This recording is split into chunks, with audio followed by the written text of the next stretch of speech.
Hello students, आज हम अंशधारी और सदस्य शेयर होल्डर्स एंड मेंबर्स के बारे में पढ़ेंगे।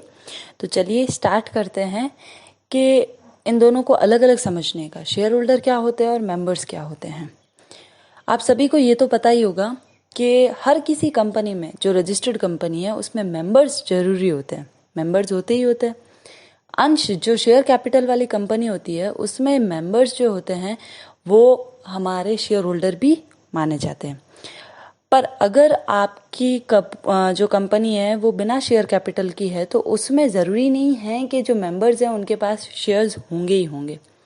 तो अब देख लेते हैं इस पूरे चैप्टर में कि मेंबर्स क्या होते हैं, शेयर होल्डर्स क्या होते हैं, इनके पास क्या क्या प्रोविजंस होते हैं, क्या क्या लाइबिलिटीज़ होती हैं। चलिए स्टार्ट करते हैं मेंबर्स के डेफिनेशन और मीनिंग से।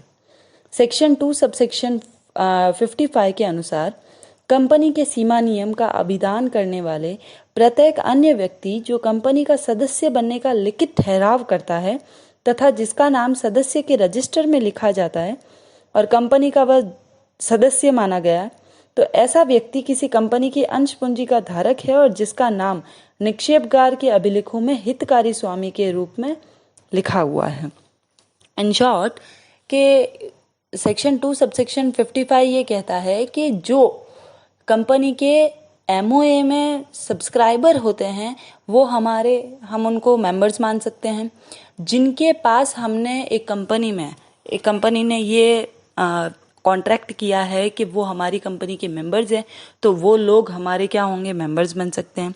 और थर्ड क्या है कि हमारी कंपनी का जैसे डिपॉजिटरी जो होता है उसमें अगर आपका बेनिफिशियल ओनर के रूप में किसी भी बंदे का नाम लिखा हुआ है तो वो हमारी कंपनी का मेंबर माना जाएगा। तो इस प्रकार हम कह सकते हैं कि कंपनी के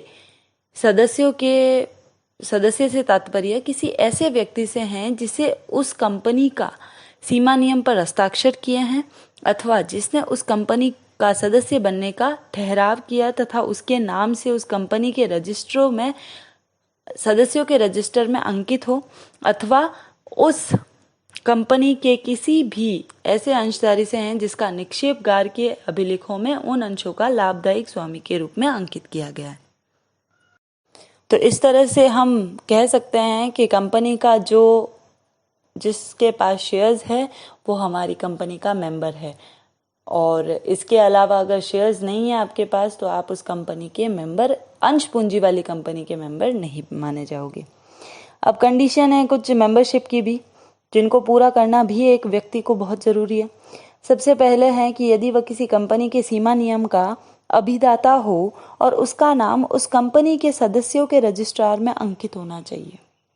अगर सीमा नियम में वो सब्सक्राइबर है तो उसका नाम कहाँ रजिस्टर्ड होगा, मेंबर्स रजिस्टर्ड में। सेकेंड है कि यदि वह किसी कंपनी का सदस्य बनने का लिखित ठहराव करता हो और उसका नाम उस कंपनी के सदस्यों के रजिस्ट्रार में अंकित हो, तो अगर कंपनी और सदस्य के बीच में लिखित ठहराव, रिटर्न में कोई एग्रीमेंट हुआ है, तो उसका नाम उस कंपनी के कहाँ होना चाहिए, मेंबर्स रजिस्टर में। थर्ड है कि यदि वह किसी कंपनी का अंशधारी है और उसका नाम किसी निक्षेपगार के अभिलेखों में उन अंशों के लाभदायक स्वामी के रूप में लिखा गया है, तो वो हमारी कंपनी का क्या सदस्यता मानी उसकी जा सकती है। तो इस तरह से हम मेंबर को डिफाइन कर सकते हैं। अब देखते हैं आगे कि शेयर होल्डर में be member need not to be a shareholder. अंशधारी सदस्य हो सकता है, पर सदस्यों का अंशधारी होना आवश्यक नहीं है। कोई भी अंशधारी जो होता है वो कंपनी का मेंबर हो सकता है, पर जरूरी नहीं है कि हर सदस्य अंशधारी ही हो। आइए देख लेते हैं, इसके कुछ फैक्ट्स दे रखे हैं जिनको हर कंपनी को मानना होता है। सबसे पहला, every registered share holder is a member of the company. प्रत्येक पंजीकृत अंशधारी कंपनी का सदस्य होता है। प्रत्येक पंजीकृत अंशधारी कंपनी का सदस्य होता है। इसका कारण यह है कि उस अंशधारी का नाम उस कंपनी के सदस्यों के रजिस्ट्रार में लिखा होता है। अंशों द्वारा सीमित कंपनी हो सकती है, गारंटी द्वारा हो सकती है, तो इस तरह से। सेकेंड है, every shareholder need not to be member of the company. प्रत्येक अंशधारी का कंपनी का सदस्य होना आवश्यक नहीं है। कंपनी का प्रत्येक अंशधारी कंपनी का सदस्य हो, ये भी आवश्यक नहीं है।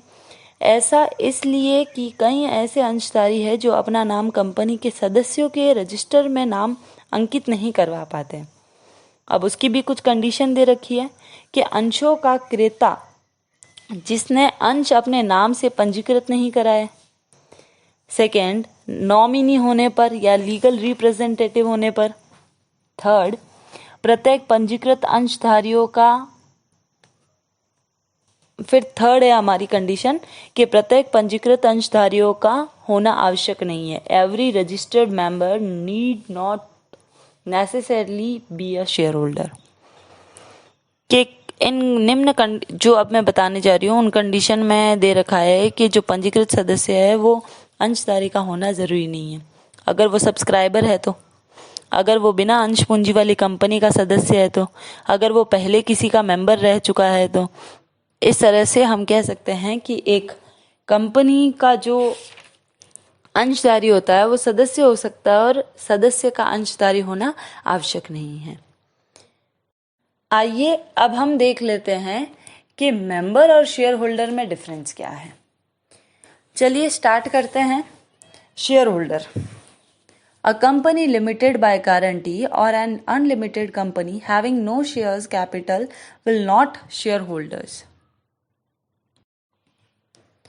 And members, a company limited by guarantee or an unlimited company having no shares capital have only members. Second, shareholder, a holder of a share warrant is a shareholder, and members, a holder of share warrant is not a member. Third, shareholder, a person who has transferred his shares cease to be a holder of those shares as from date of transfer. And members, a person continues to be a member till such time the transfer is registered in the name of transferee in a book of the company. And fourth, a legal representative of the deceased members become a shareholder immediately on death of member. And members, a legal representative of deceased is not a member until he gets his name enter the register of the members. तो इस तरह से हम share holder और members के बीच में difference बता सकते हैं। चलिए आगे चलते हैं कि कंपनी का सदस्य कौन बन सकता है। Who may become a member in a company. सामान्यतः ऐसा व्यक्ति जिसे अनुबंध करने की क्षमता हो वह कंपनी का सदस्य बन सकता है, परंतु यदि कंपनी के अंतर नियमों द्वारा किसी प्रकार के व्यक्ति या व्यक्तियों के समूह की सदस्यता पर प्रतिबंध लगा रखा है तो वे व्यक्ति या समूह कंपनी के सदस्य नहीं बनाए जा सकते। तो अब देखते हैं कि कौन कौन से व्यक्ति या व्यक्तियों के ग्रुप को हम कंपनी का सदस्य बना सकते हैं। तो चलिए स्टार्ट करते हैं। सबसे पहले, person competent to enter into a contract, अनुबंध करने की क्षमता रखने वाला। अनुबंध कौन व्यक्ति कर सकता है? जिसमें 3 योग्यताएं हो, जो वयस्क हो, जो साउंड माइंड हो और जो डिस्क्वालीफाई बाय द लॉ नहीं हो। ठीक है, जो अयोग्य घोषित नहीं किया गया हो, जो वयस्क हो और जो स्वस्थ मस्तिष्क का हो, वो लोग कंपनी के सदस्य बन सकते हैं। सेकेंड, फॉरेनर्स, विदेशी व्यक्ति भी कंपनी की सदस्यता प्राप्त कर सकते हैं यदि देश के कानून तथा कंपनी के अंतर नियमों द्वारा विदेशियों की सदस्यता पर प्रतिबंध नहीं लगा है तो। फिर थर्ड है नॉन रेजिडेंट पर्सन, अनिवासी व्यक्ति। यदि भारत का कोई नागरिक भारत का निवासी नहीं है तो वह भारत में समामेलित किसी भी कंपनी का सदस्य तब तक नहीं बन सकता जब तक वो आरबीआई यानी भारतीय रिजर्व बैंक की उसे आज्ञा प्राप्त नहीं हो जाती। तो कोई भी कंपनी अपने ऐसे व्यक्तियों का अंशों का आवंटन या अंतरण देश के कानून या FEMA foreign exchange management act के प्रावधानों के अनुसार ही करती है। फिर है कंपनी। फोर्थ, कि कोई भी कंपनी किसी दूसरी कंपनी के अंश खरीद कर सदस्य बन सकती है। फिर है सब्सिडरी कंपनी। क्या होता है सब्सिडरी कंपनी? यानी कि ऐसी कंपनी जो सूत्रधारी कंपनी, जिसका पूरा का पूरा नियंत्रण सूत्रधारी कंपनी रखती है, होल्डिंग कंपनी।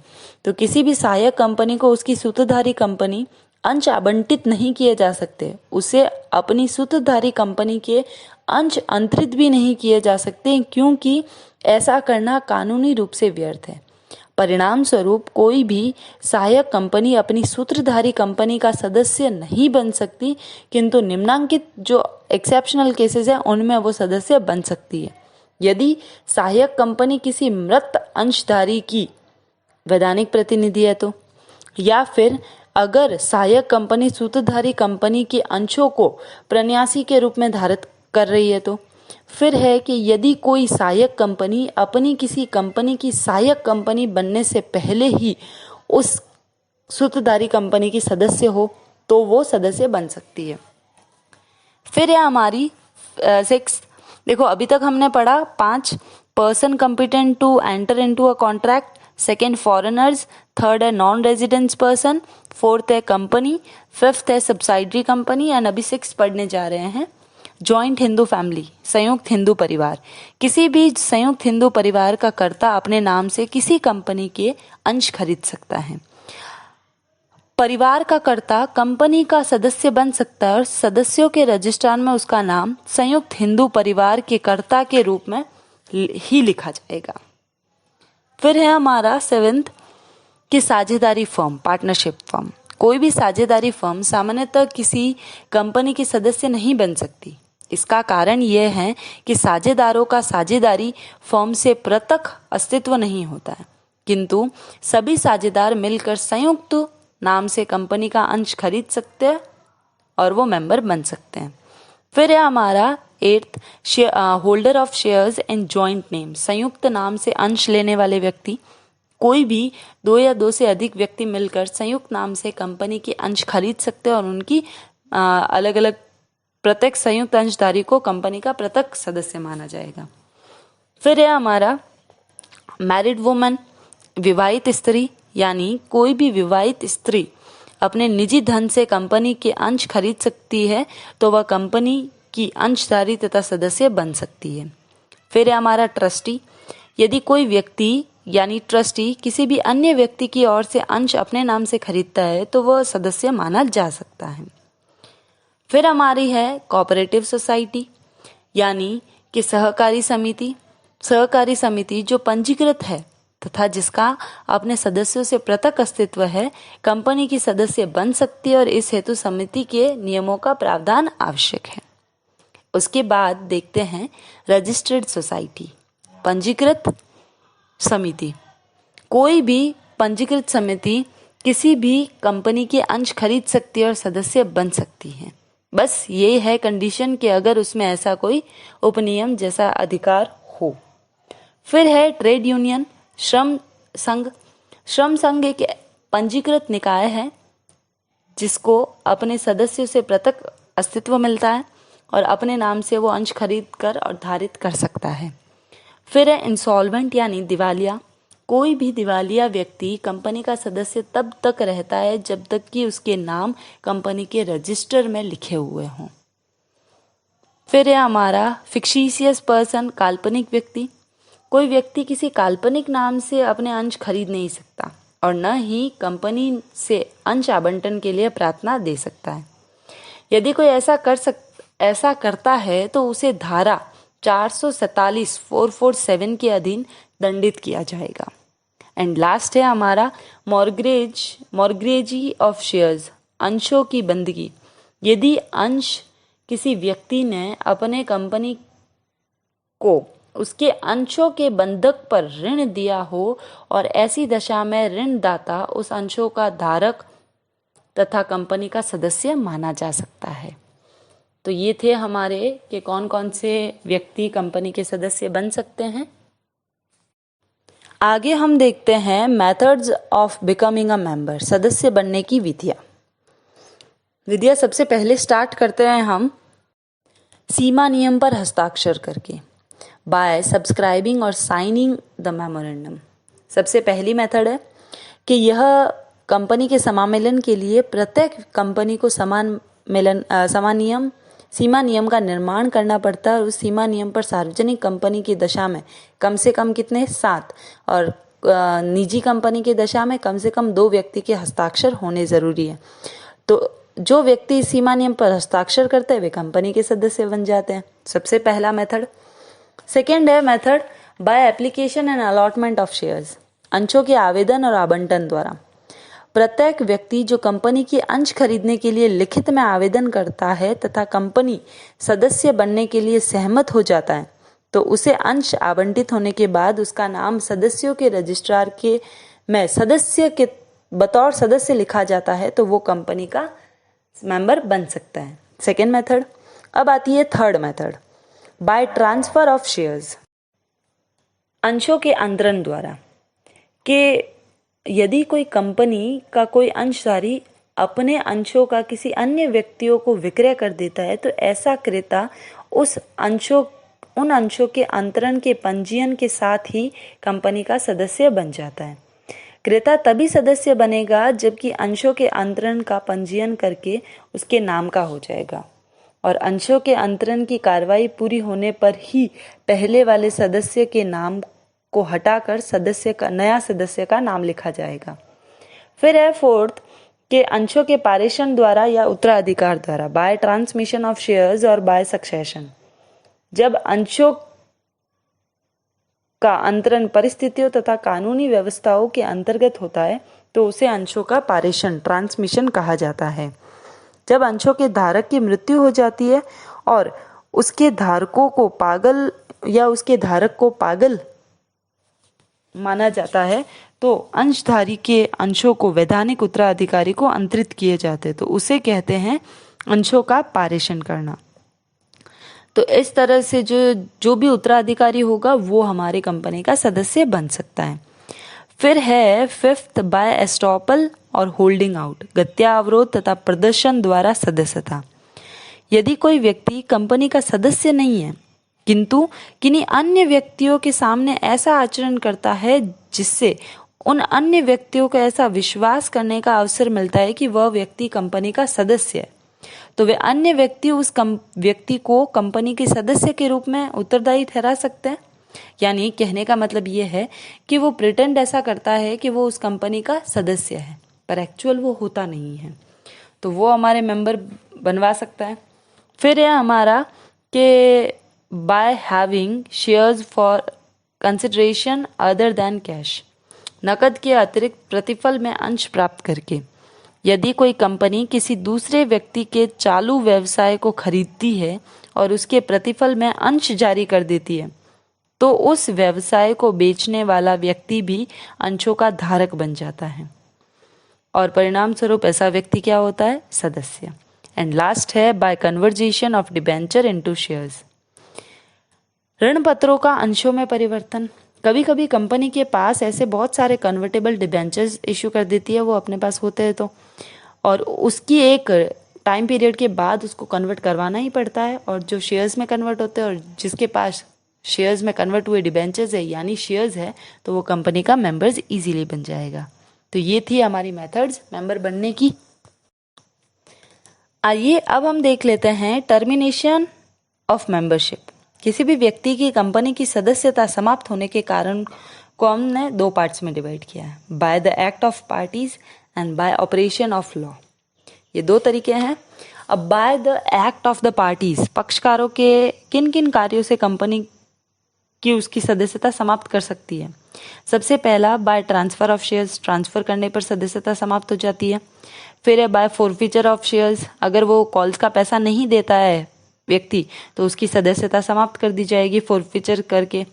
फिर है सरेंडर ऑफ शेयर्स, अगर कॉल्स को वो जो भी आउटस्टैंडिंग उसकी कॉल्स है अगर वो पे नहीं कर पाता है तो वो अपने शेयर्स को सरेंडर करवा देता है तो तब वो हमारा मेंबरशिप टर्मिनेट हो जाती है उसकी।